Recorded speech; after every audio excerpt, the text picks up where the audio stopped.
Go ahead, Ray.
Memphis does plan exercises that are a little more complicated than what I'm talking about here. You want to keep your plan exercises simple with the high school groups, and then the more they progress, then you can get them a little bit more technical. Now, some of the people came up and asked me some things. A lot of times these one-day clinics, I brush over things quickly. But one of the things that will help your technique is to look at the angle of your sticks that you're playing at. One of the boys asked me about angles and things. He was having trouble with his left hand. When I looked at his grip, his left hand angle was different than his right hand. Right away, if you can straighten out your angles to where they're the same, that'll help your technique. You'll get a cleaner look to your playing. You'll also get a lot more balance sound when you drum, because your angles will be the same. The angle is only about 80 to 85 degrees. It's not quite a 90-degree angle you're looking for. Some of the things, some of the problems that you run into right now are carrier-related problems. The physical carrier that you have on. A lot of times the carriers will be too close to the body. There's certain makes that put that drum up right next to you, and the players tend to do this to get to the center of the head. Or they'll get distortions in their grip to get to the center. I can really tell you the pearl carrier is excellent for where it places the stick on the head. It's pretty comfortable because the drum is I feel comfortable playing with the pearl carrier because it gets the drum a bit away from it. It makes it a little bit heavier that way because when it extends out, the weight is further out here. But it makes it comfortable to drum, and I've gone back to using the 17-inch stick. I think, Don, you're using 17-inch sticks now? Yeah. You have what, the Magnum carrier? That's a little bit close. But it's not as extreme as, say, the CMI. Anybody have the CMI carrier? Yeah, that carrier gets it in real tight on it. You know what I'm saying to you right now. See, this one has some distance to it. So it's not too bad. I get real uncomfortable, I should say, with those carriers because I end up having to pull my arms back like that. And that makes it kind of uncomfortable to play. If you see your players, trying to think of things that will help you, if you see your players doing this, especially your snare drums, you're going to get a lot of tension up here. But when you stick your arm out, you can feel it. It tenses up. If you lose a lot of the tension when you drop the arm in closer to your side. Actually, the ideal place to play a drum would probably be down here. It's funny, but actually your arms are very limber at that point. You get a little more tension when you pull the arm, but you have no choice. You have to do it that way. You can't play down at your knees. So you want to look for some of those things, and that'll help you to help your drummers. The other thing that I don't like with your drums is that you got those adjustable carrying bars. And that really puts a lot of undue stress upon the hoop. And that's, you can't really tighten the head equally all around when you have the adjustable carrying part. Now you see, you have the pearl carrier will hook right in here. It just slides up into this. We have to adapt it for that, so our hooks really aren't attached to the line. Oh, they aren't. Oh, that's good. It looks like it. Just looks that way. Okay. So, but a lot of high school groups still have the adjustable. And that's a lot of problems. You're going to break a lot of rods with that on too.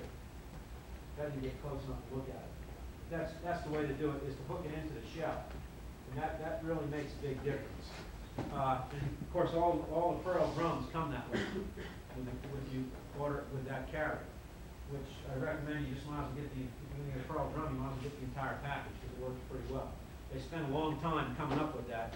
And I'll tell you, the nice thing with pearl is they come out into the field and they check with the guys that are doing it and ask us questions. And we get a lot of feedback into the kind of drums we want to use and the way the drums are all set up. And the tenor drum carriers are pretty secure now. The drums don't rock very much, and the guys, let's see him laughing back there. Used to be a lot worse than that guy, as you can't imagine. We first put the tenor drums, or I call them tenor drums, the quads and trios together. They were rocking around, and it was a lot of problems. When I first was doing it, that's when we had those big, they sound like garbage cans. When Ludwig brought out those, it was all, we were trying to make them sound sort of like timpani. So eventually we got it to the point where they all sound pretty good. Let's do some singlet exercise.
Note speeds. You find that they relate to speeds better when you talk that way, and they can understand that a 24th note, its speed is halfway between the 16th and the 32nd. It's a good way to divide things up. Like with triplets, we call them 12th notes because that's what they really are. 12 triplet beats in that. A lot of band directors don't think that way. You can really communicate better with your drummers if you talk that way. They understand those divisions. Or if they don't, they will real quick when you start talking to them that way. Syncopated triplet would be a sixth note. So, you know, a half note triplet would be a third note. You see how that divides up? Okay? And they really start dividing a little better that way, replacing the notes. Now, with a drummer, they need to be able to play a good, clean, single stroke roll. All your beginning guys are going to do things like for a single stroke roll. You want to hear them playing. And they really ought to be able to lead the single stroke roll from the left hand, too. It gives them a good quality of sound.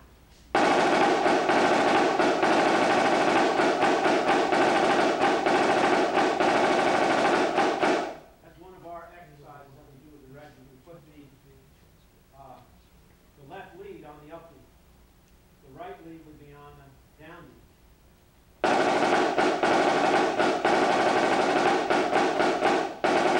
That's on the up lead. That's a real weak spot to start, feel-wise, with a young drummer.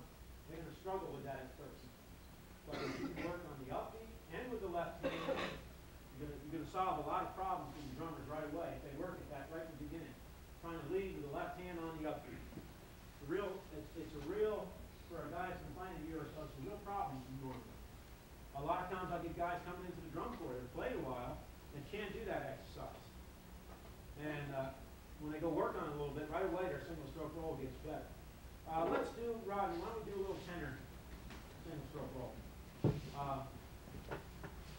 With your tenor drummers, you want them to be able to play singles between any of the drums and in any combination. And Rodney's going to play through our single pattern, okay? Using, yeah, why don't you go ahead and do the whole thing.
It's like, if I can compare it to a clarinet player playing in throat tones.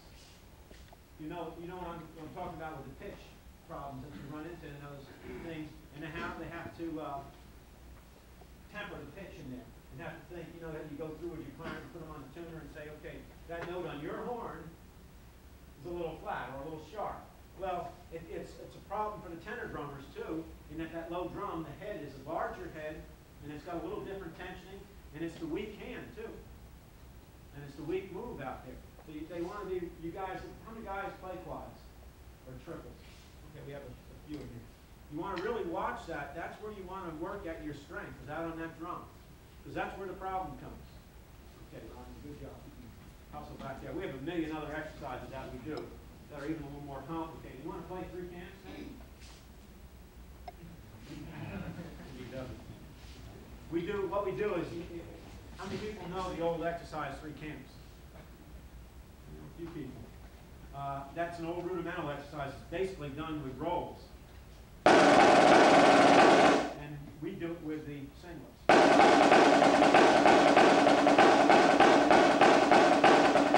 That way. You can do it in all kinds of variations. Roger's going to do it with you. Okay? Yeah. Well, you start off. Okay, you can start with this. Yeah. Start off with one drum. Go with the pattern.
Because they're real worried about the accent to the outside. And they're going to lose their accuracy right here. And the inner beats, what I call the inner beats after the accents, won't have the same separation, won't have the same weight on them. You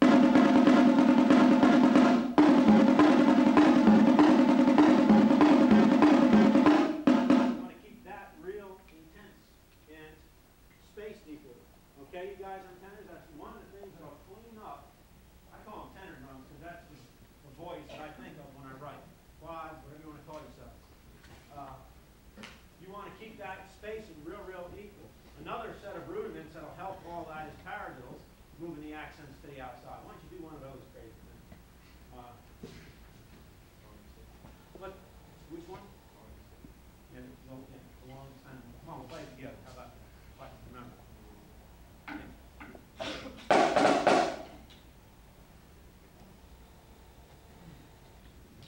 It's real important to be able to play a paradiddle and keep it 16th notes.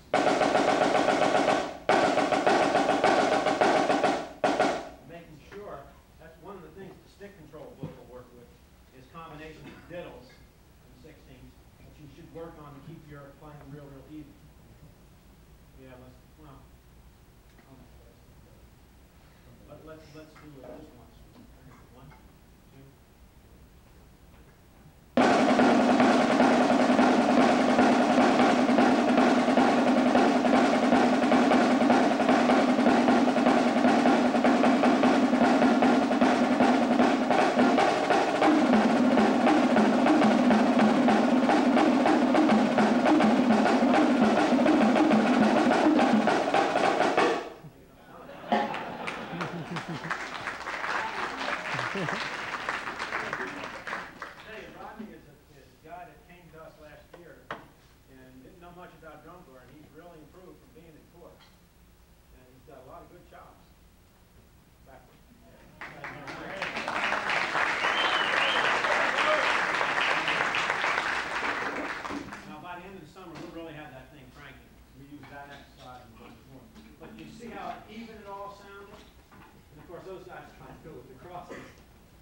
Better you than me, Ron. Tell you the truth, I don't know whether I could carry a set of quads around and make it to a show. Although,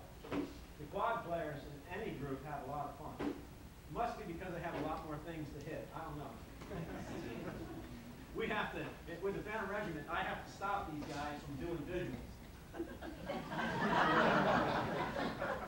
Last year, I tell you, we had some visuals. We were playing this thing in the middle of the New World Symphony. And it was the on-track, we called it the on-track, it was from the third movement. And it was real kind of soft and light, da-da-da-da-da-dee-da. It's that thing in there that sounds sort of like you're out in the Grand Prairie watching the Indians. And they came up to the front sideline and they pulled their guns out and were shooting at me. The drill instructor and the visual people kind of, what are those guys doing out there? So we eventually kept some of it, huh? it kept reappearing. So, I mean, you just got to watch it and kind of try to guide them a little bit, I suppose.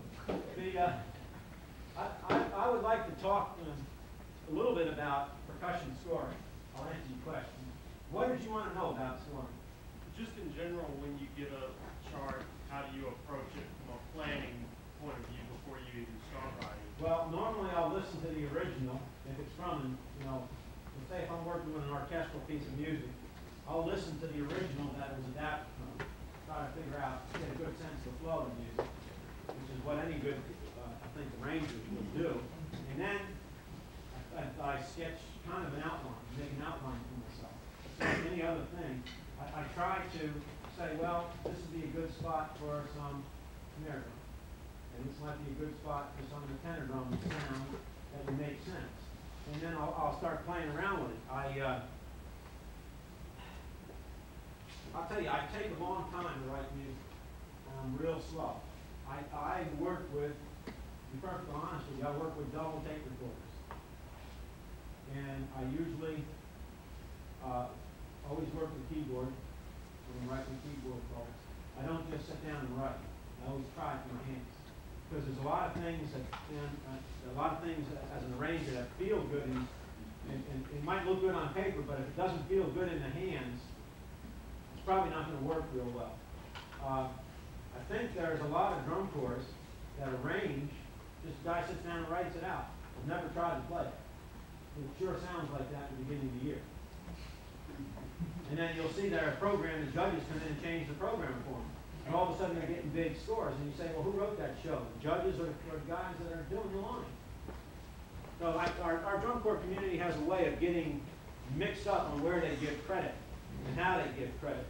I've been trying to tell them that for years, and sometimes they listen. It ought to be it ought to be the people there doing it, not the judges doing it. And I have a lot of trouble with the judging when it's that way.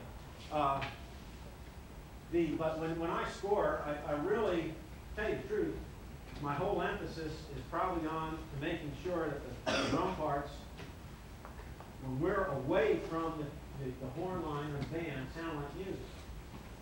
And that you can tell what piece of music you're playing without the pit with what I call the leg drums. And if you can get it to sound like the music, and then somebody can walk up and tell you what part of the show you're actually playing, then you're probably doing a good job with your scoring. If you need the pit, if you see what I'm saying, if you need the pit for somebody to be able to tell what you're playing, and you're probably not scoring real active. And that's a good way to tell whether it really fits musically. Now, it's going to depend on the type of music you're playing. If you're playing jazz, now sometimes, you have to have the constant rhythm pattern going.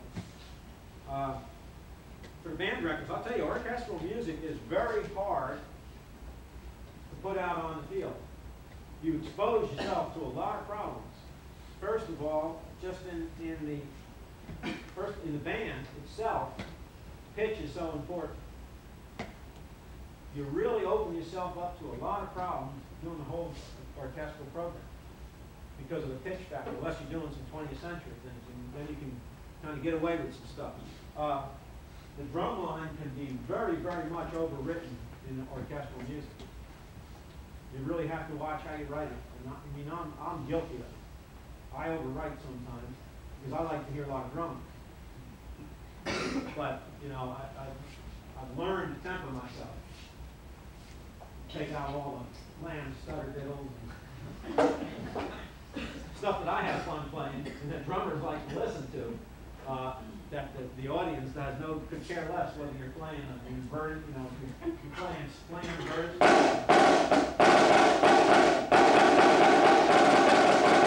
kind of things. You got to watch what you're doing. You need to warm up and play all that stuff.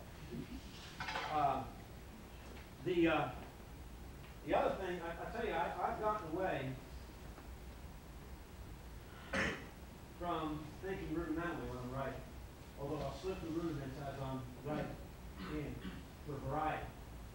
Because I get to a point where I need to hear variety in the snare line. And you really have to sit there and play with a musical phrase and get a syncopation pattern that's going to make sense that isn't walking on top of the melody. I don't know how, you know, writing for a drum line is a real weird business. Because a lot of times you can come up with a neat pattern, but it just doesn't make any sense musically. I guess it's just learning how to use some taste as you're writing. But sit down and play talking Bart right now. Take your tapework player, play a couple of those licks, man, and make sure it fits. And then you're not going to have to change it from the summer. You may have to change some things because they can't play it. Because they can't execute it. And then you just water it out from it. But if you get your basic good sound, when you're writing yourself, you got it made. You don't have to change a whole lot of things. You'll find your effect scores will be better right away, too. Right away, you'll get good effect scores. Last year with the, I had another guy writing my pit parts for 2 years. And it got to the point where I said, I'm just not going to do that anymore. I wrote everything again last year. I wrote the whole program, except the opener, John Bugle, but he wrote the whole thing. That was my assistant there. And John wrote the whole opening sequence because I wanted him to work at writing music. But he wrote everything, the pit and all the field drum parts. And then I went ahead and wrote the rest of the program. But if you write the whole program, you're going to find it's going to be, you're going to get a better effect score right away, guaranteed. Because it'll be one thought. And you won't have to be changing a whole lot of things as a program. This is kind of technical stuff I'm telling Bart right now.